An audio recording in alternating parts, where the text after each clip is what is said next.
now from the IBA at Winchester, engineering announcements for the radio and television trade.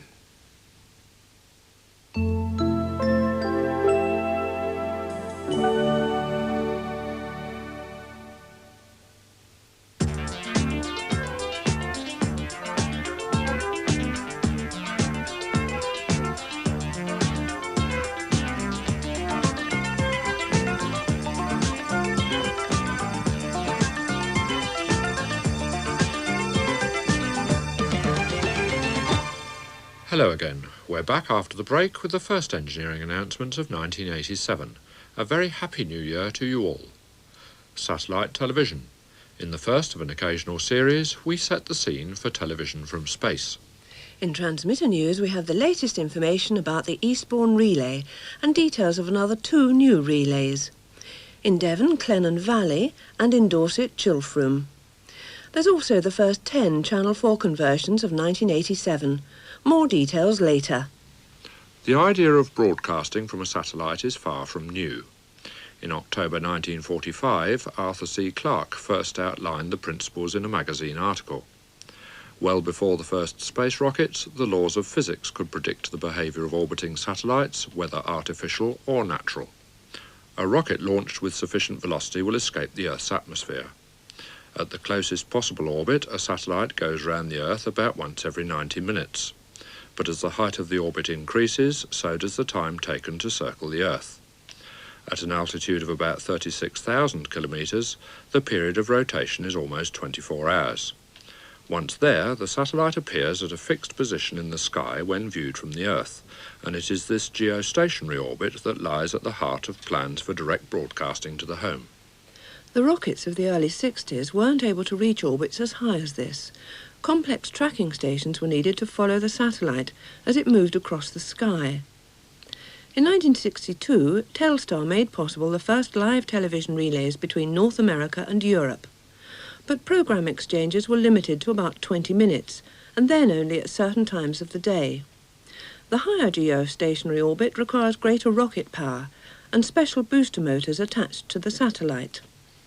In 1963-64, the American Hughes Aircraft Company, together with NASA and the US Defense Department, built and launched a series of geostationary satellites, SYNCOM.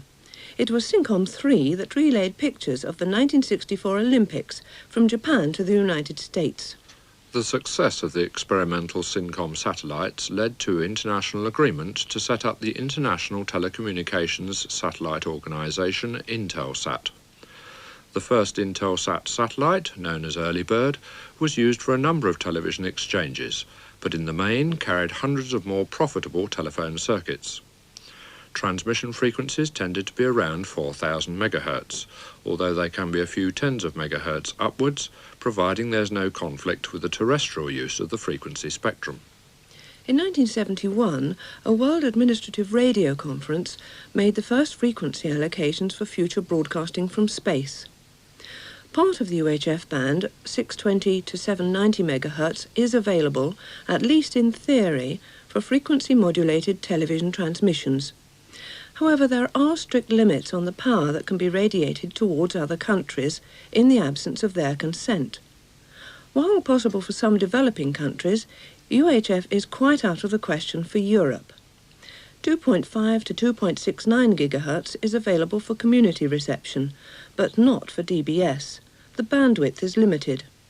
Nevertheless, atmospheric attenuation is low, and transmitting and receiving equipment would be straightforward. This isn't true of the higher frequency 40 and 80 GHz bands. Atmospheric attenuation is high, and it's likely to be many years before reliable high-power transmitters become available. This leaves the band between 11.7 and 12.5 GHz. This isn't subject to the same technical restrictions as the lower frequency bands, and 800 MHz of bandwidth offers greater opportunities. We'll have more on the problems of using 12 GHz in a couple of weeks. Special announcements now, and this morning in Cornwall, the St Austell relay was expected off from 9:30 until midday for an electrical inspection. Between 9 this morning and 5 this afternoon, Plymouth Sound's VHF service from Plympton is liable to short breaks for weather-dependent aerial maintenance.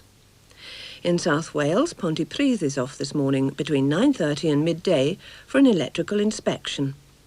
And in North Wales, Corris is off today from 9:30 until 2 p.m. for electricity board maintenance. Tomorrow morning in Devon, Buckfast Lee will be off between 9:30 and midday for an electrical inspection. In Dorset, Winterbourne Stickland will be off tomorrow between 10 a.m. and 1 p.m. on Channel 4 only for essential transmitter work. While in North Wales, the Llanuwchlyn relay near Bala will be off tomorrow between 9:30 and 4 p.m. for electricity board maintenance. There's also electricity board maintenance at Pennorth near Brecon, which will be off on Thursday from 9:30 until 3 p.m. At Wenvo, it is planned to start using the new television transmitting aerial for all 4 services from the start of programmes on Thursday morning. And still in South Wales, on Friday, Tonna Revel will be off between 9:30 and midday for an electrical inspection.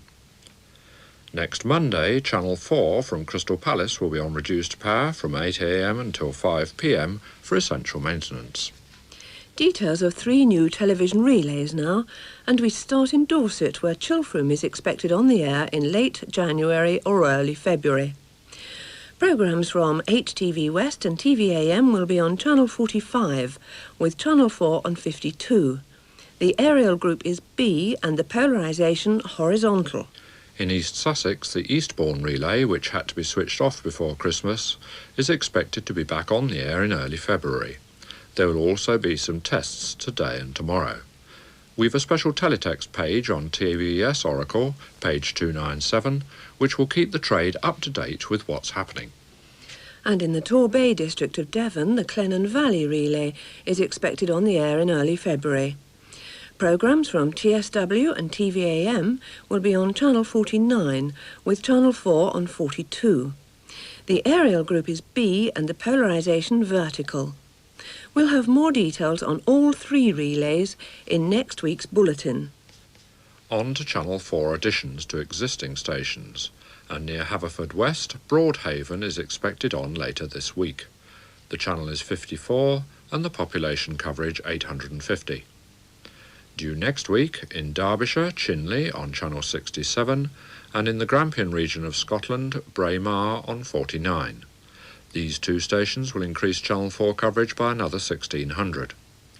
Expected by the end of the month, in Cornwall, Looe on Channel 50 and Truro on 54, in the Loch Leven area of Scotland, Ballachulish on 29, Onich on 54 and Kinloch Leven on 65, and in Strathclyde, Kirkoswald on 32 and New Cumnock on 50. And that's all for this week, but if you have any technical queries on independent television or local radio, do contact us. Our address: Engineering Information Service, Independent Broadcasting Authority, Crawley Court, Winchester, Hampshire, SO 21 2QA. You can telephone our inquiry office on Winchester, area code 0962 822444. If it's cheaper, you can use our London number, 584 7011, and ask to be put through to Engineering Information. We'll be on the air again next Tuesday at 9:15 and again in all regions except Wales at 12:15. So from me, Maureen Nicholson, and from John Lovell, goodbye from Crawley Court.